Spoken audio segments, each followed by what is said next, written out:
Celé stredné Slovensko a naučil som sa tu piť. Presne tak, áno. To, čo povedal, tá druhá časť vety, tomu som dobre nerozumel, ale tá prvá časť vety je to pravda. Maroš prišiel do tohto mužstva, ktoré hralo 5. lígu. Neskôr sa dostalo do 4. ligy, ktoré to trvalo 2 roky a následne sa dostalo do 3. ligy. A myslím si, že Maroš by mohol chytať aj v 2. lige, do ktorej postupíme samozrejme, ale tam bude musieť spolu s pánom Zajačkom hrať na čierno, pretože už nebude vekový limit splňať. V tomto smere sa obracia na pána Zajačka a spýta sa pani Alici: museli ste tak skoro mysleť na Miňa? Nemohli ste s ním počkať o rok? Nemohol hrať ešte rok za doraz? Myslím si, že mohli. Takisto to sa týka aj pani Závodskej. Nemohli ste ešte rok počkať s tým Radkom?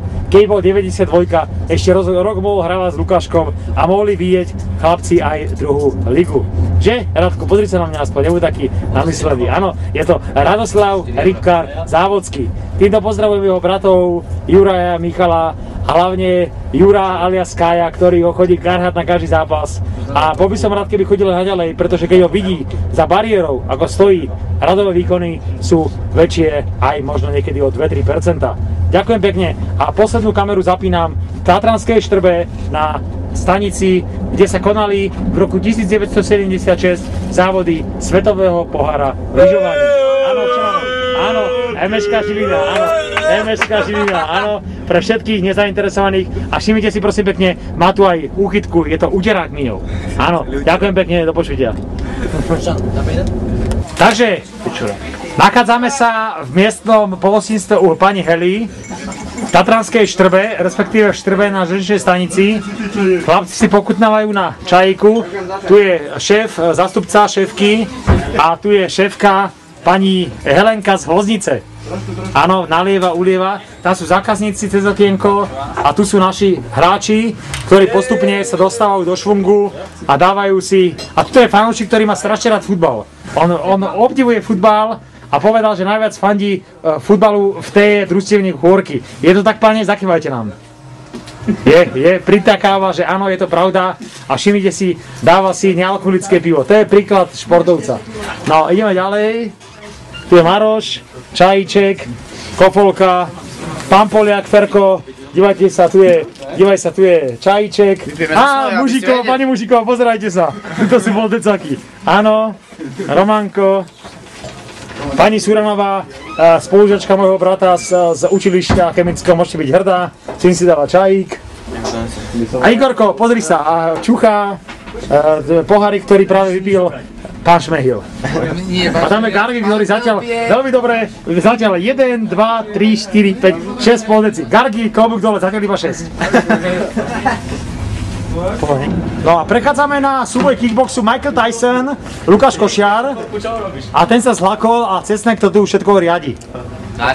Takže máme tu Lukáša Mužíka, ktorý dnes zatiaľ bez cigaret, ale nie, pardon, pani Mužíková, 1, 2, 3, 4 cigaretky za 12 minút.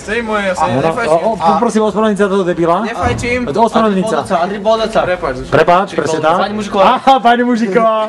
Aha, nech sa páči. Nie, takto, ja by som to navrhoval ináč.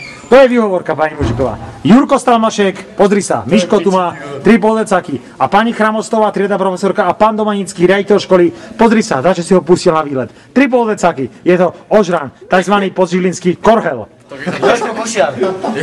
Tam máme Aďa, pani Staňová, ja som nechcel byť ako blbý, ale naozaj tieto 3 poldeci patria Aďovi, ale nepovedzte nikomu ani muk, áno? No, tu je pán Kostrovanský, ktorý pôjde zajtra do kostola. V Tatranskej Štrby musíš, dáme si zdravá z Mária, 4-krát a 2-krát očenáš. Ja to neviem. No a tam je Michal Mraz. Miško, vidno, že si bol chorý, lebo ešte máš toho mrazíka na spodnej pere. Vidím ho tam. Alebo to bude o tej Kuricovej spolužiačky. Ale dobre rúbeš, lebo Milan Kuric to je podnikateľ, ten má peniaz ako šupek. Dobre sa oženíš. Igor, môžeš byť hrdý na svojho syna. Á, pani Mužíková, nech sa páči. Pán Mužík práve. Á, pani Knapcová, Lída, dívajte sa. Aha. Pozrite sa, pani Knapcová, zelené už sa to len tak fúkajú. A tu ide partia snov, Zajaček, Cesnek, Závodský, Rybkár, ktorý práve si dáva v hodoku jednu gubku.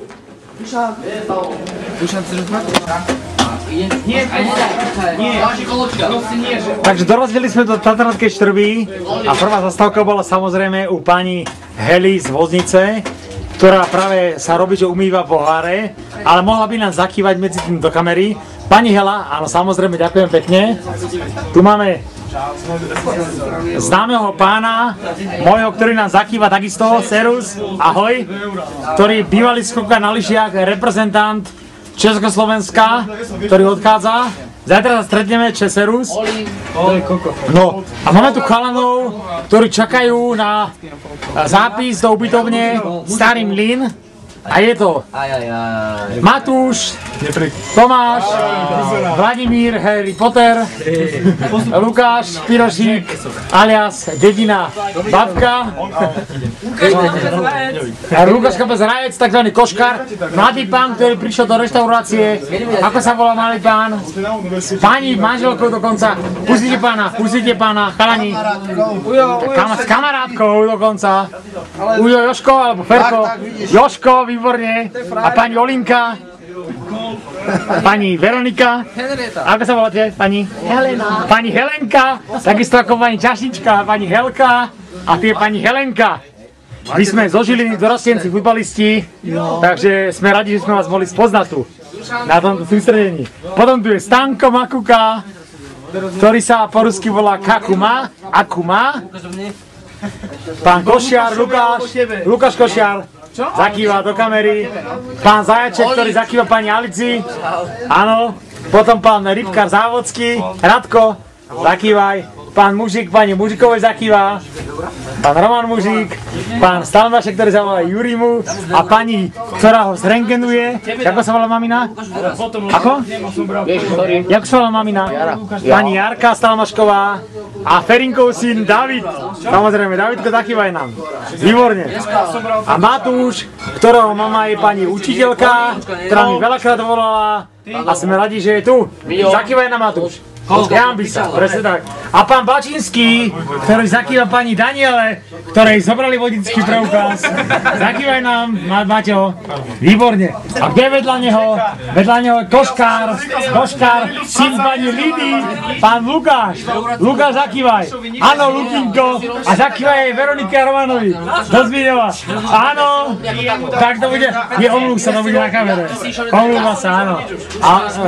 A samozrejme, máme tu pána Pirošíka, ktorý týmto prosí pána Chladeka, aby ho uvoľnil z tej babkou z druhej triedy do tretej ligy. To je druhá trieda, rátam. Druhá trieda, prvá trieda, 5. liga, 4. liga, 3. liga. Pán Chladek, vidíte, 5 líg rozdiel. A vy nechcete pustiť tohto talentovaného chlapca. Takže áno, je to talentovaný chlapec. Je to bratranec pána Makuku. Takže ideme. Vážení priatelia a fanúšikovia hôradského futbalu, dovolte mi, aby som vás opäť prihlásil. Je 17 hodín 28 minút 26. januára, zajtra má môj tatino meniny, ktorému gratulujem, narodený František. A dovolte mi, aby som vás privítal v Tatranskej